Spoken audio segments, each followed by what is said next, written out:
നമസ്കാരം, ഇത് filmy beach Malayalam. മലയാള നടൻ സുരേഷ് ഗോപിയെയും ഇന്ത്യൻ ഇതിഹാസം കമലഹാസനെയും അഭിനന്ദിച്ച് എലിസബത്ത് രാജ്ഞി. ഇന്ത്യ-UK സാംസ്കാരിക വർഷാചരണത്തിന് തുടക്കം കുറിച്ച് കഴിഞ്ഞ ദിവസം ബ്രിട്ടീഷ് രാജ്ഞിയുടെ ഔദ്യോഗിക വസതിയായ ബക്കിംഗ്ഹാം പാലസിൽ നടന്ന ചടങ്ങിനിടെയാണ് ഇരുവരെയും എലിസബത്ത് രാജ്ഞി പ്രശംസിച്ചത്.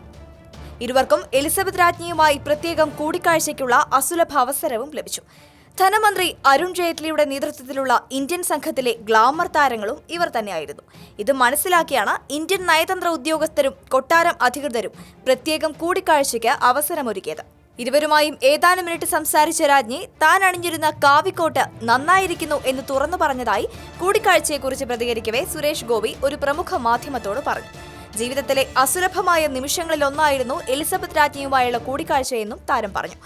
പാർലമെന്റ് അംഗം കൂടിയാണെന്ന് പരിചയപ്പെടുത്തിയപ്പോൾ ഏത് മണ്ഡലത്തെയാണ് പ്രതികരിക്കുന്നത് എന്ന് ചോദിച്ചു.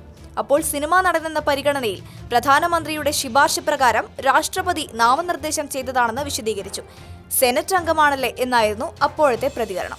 പിന്നീട് എല്ലാവരോടുമൊപ്പം വിരുന്ന സൽക്കാരത്തിനിടെ കണ്ടപ്പോൾ അല്പം മുമ്പ് കണ്ട പരിചയം ഓർത്തെടുത്ത് വീണ്ടും സംസാരിച്ചതായും കൂടിക്കാഴ്ചയെക്കുറിച്ച് സുരേഷ് ഗോപി വിശദീകരിച്ചു.